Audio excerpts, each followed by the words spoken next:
দিল্লিকে আমরা বলছি আপনি হাসিনার উপরে ভোট দিয়ে যা কিছু চান নিতে পারবেন, কিন্তু দীর্ঘমেয়াদে জনগণকে খেপিয়ে সেটা আপনি রাখতে পারবেন না।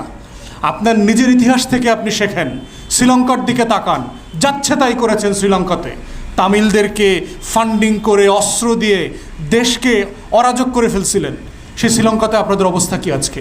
নেপালের দিকে তাকান, যেই নেপালের শতভাগ ব্যবসা বাণিজ্য সব কিছু আপনারা নিয়ন্ত্রণ করেছেন, সে নেপাল আজকে আপনাদেরকে 2 পয়সার দাম দেয় না। মালদ্বীপের দিকে তাকান, আপনার সেনাবাহিনীকে সেখান থেকে বের করে দেওয়া হয়েছে, মিলিটারি বেস। তাহলে আপনার প্রতিবেশীর দিকে আপনি তাকান যে আপনার এই ফরেন পলিসিগুলো ওয়ার্ক করছে না।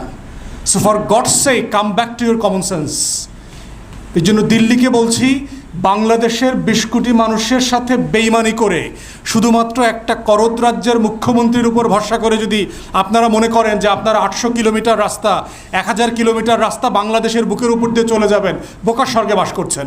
শুধু বাংলাদেশের আভ্যন্তরীণ রাজনীতি দেখেন, এইখানে ট্রেন পরানোর রাজনীতি আছে বিএনপি আওয়ামী লীগের মধ্যে।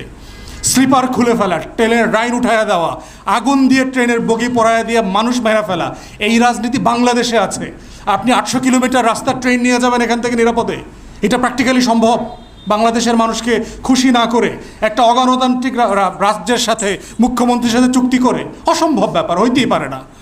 কানেক্টিভিটি হইতেই পারে। আমিও নেপালে যেতে চাই শিলিগুড়ি দিয়ে, আমিও উত্তর দিনাজপুর হয়ে আমি ভুটানে যেতে চাই, আমার ট্রাক যেতে চায়, ব্যবসা করবে, পেঁয়াজ আনবে, বিদ্যুৎ আনবে। আপনিও বাংলাদেশের উপর দিয়ে যান, ত্রিপুরা যান, কুমিল্লা হয়ে, আমার কোনো সমস্যা নাই। কিন্তু শুধু আপনি নেবেন, আমি কিছু পাবো না, আমি দেবো না, এটা তো চুক্তি হতে পারে না। আপনি বার্মা থেকে গ্যাসের পাইপলাইন নিয়ে যাবেন বাংলাদেশের উপর দিয়ে, কিন্তু বার্মা গ্যাস আবার আমাকে বিক্রি করতে পারবে না, সেটা কেমন কথা হইল? অতএব আমরা কানেক্টিভিটির বিপক্ষে না, কিন্তু সেই কানেক্টিভিটি মিউচুয়াল ইন্টারেস্টের উপর ভিত্তি করে হইতে হবে। এটা একপাক্ষিক হলে দিল্লিকে মনে রাখতে হবে আপনার নিজের ইতিহাস সাক্ষী, এটা আপনি ডিসফাংশনাল হয়ে যাবে, এটা আপনি মেনটেন করতে পারবেন না।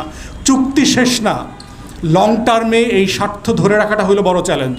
এই জন্য আমরা বলছি যে আমাদের রক্তাক্ত স্বাধীনতার ইতিহাসকে কোনোভাবে ছোট করবেন না। আমরা রক্ত দিয়ে দেশ স্বাধীন করেছি, কারো দান সৎকার বাংলাদেশ না, কোনোভাবে ছোট করবেন না। শেখ হাসিনা, শেখ পরিবার আর আওয়ামী লীগ বাংলাদেশ না। বাংলাদেশ অনেক বড়, 20 কোটি মানুষের বাংলাদেশ, মুক্তিযোদ্ধাদের বাংলাদেশ। অতএব এই বাংলাদেশ বিক্রি হইতে দেওয়া যাবে না এবং হবে না ইনশাআল্লাহ।